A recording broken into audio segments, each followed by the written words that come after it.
What's up, everybody? I'm Stan, and welcome to Detail Comics, where we go over comics in detail. This is iRate Reviews, the show where I go over a comic book, its story, its art, give you my impressions, and let you know whether it's something you should check out or not. So make sure you subscribe in order to get these every single week.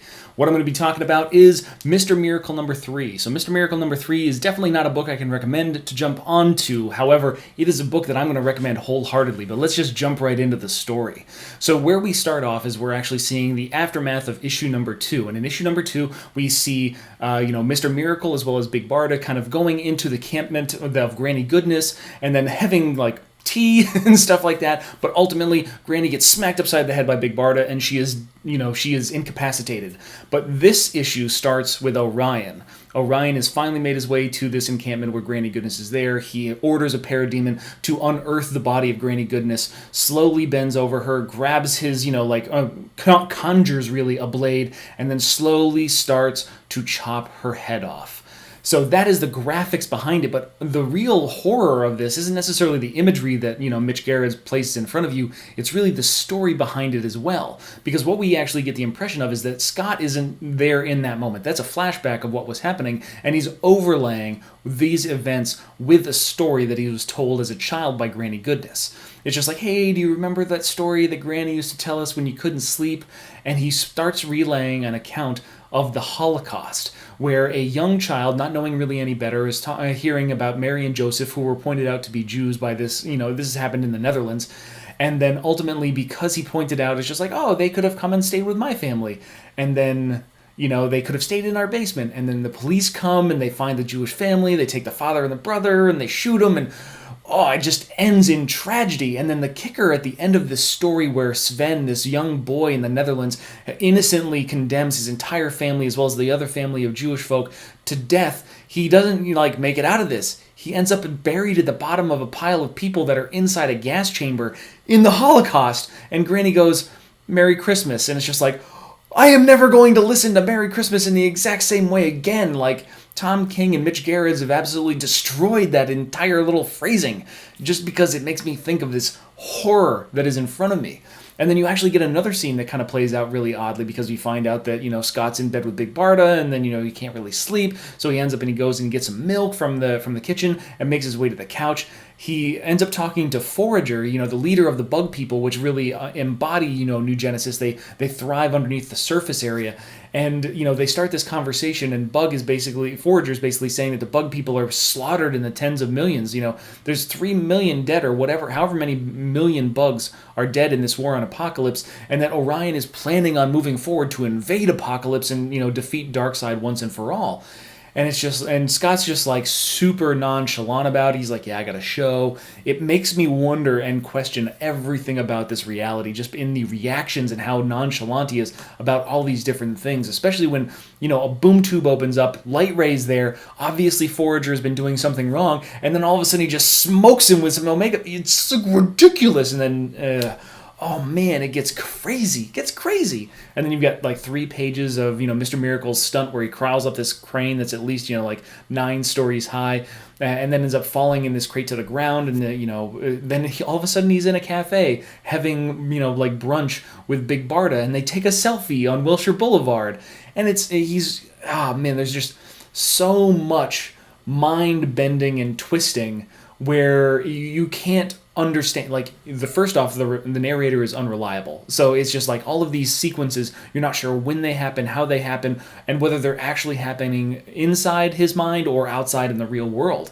So it's kind of this whole real cluster of concepts and stuff like that just can't really be put together. Finally, he gets to the point where he admits that he needs to confront Orion about this, and then we get to the end of it where Orion, who is now taking the place of the High Father, obviously sees this as a sign of disrespect when Scott comes to him, talking to him as a brother and not as the High Father, and then just starts pummeling and beating the crap out of him and talking about how he has seen the divine.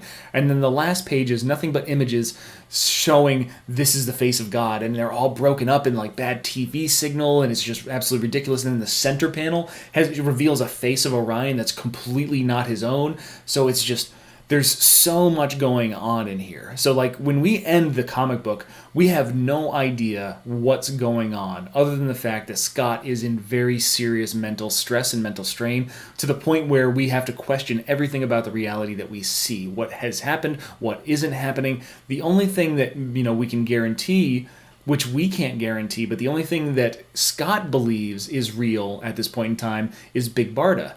And if I'm, if I'm me as a reader, that is the thing that I can trust the least out of everything that is happening right now is Big Barda being real. I can't even trust the entire environment to be real. When he goes to visit Orion, you've got Funky Flashman who gives him a rousing intro, and Scott's like, what the hell is he doing here? You can see it in the expression on his face. It's absolutely ridiculous. But that's one of the things that really draws me to this, is because there's a lot of stuff that's like it's really like non sequitur. You're moving from different scene to different scene, and it doesn't feel like it has a natural sequence, and it feels like the jarring kind of fractured pieces of a man's psyche. What he's recounting, what he's actually living, what he isn't. And that's the most interesting part of this. I mean, Mitch Gerads does a phenomenal job with the art because he throws in these kind of like, aged VHS, worn out kind of memories, this kind of filter that really allows you to it really makes you question everything that's really going on. So the art complements everything so well. And I mean, just the visceral brutality of, what happened to Granny Goodness and how everything's portrayed in terms of the violence versus the kind of stark contrast. Like when you have Scott sitting down on the couch, and then Forager is there, and then Forager is this bright popping ball of like blue and red and yellow, blue and red and white. And then you've got Light Ray that pops in this beacon of yellow, and everything else is so drab and dark in that environment around him, and you just got to question everything about this story. So if you're looking for some sort of mind-bending tale, go grab the third printing of Mr. Miracle issue number 1, which comes out next week. Go grab issue number 2, grab issue number 3. This is a story, this is a series. Early predictions, like The Vision is going to be a seminal work when it comes to the story of the New Gods or a story of the New Gods. What Tom King does well, and I'm talking extremely well, is to take a character of relative obscurity, throw a very interesting twist on them, and then kind of flesh that out over the scope of a miniseries where you have a finite start and a finite end. Mr. Miracle number 3 is an absolute mind-bender, and I can't imagine a book that I'm more excited to read every month when it comes out. It is highly recommended by me. Definitely something you should go grab. If you haven't grabbed it already, go grab it before it sells out, and then wait until you get issue number 1 and number 2. You've got to read this series. It is just... it's just so good.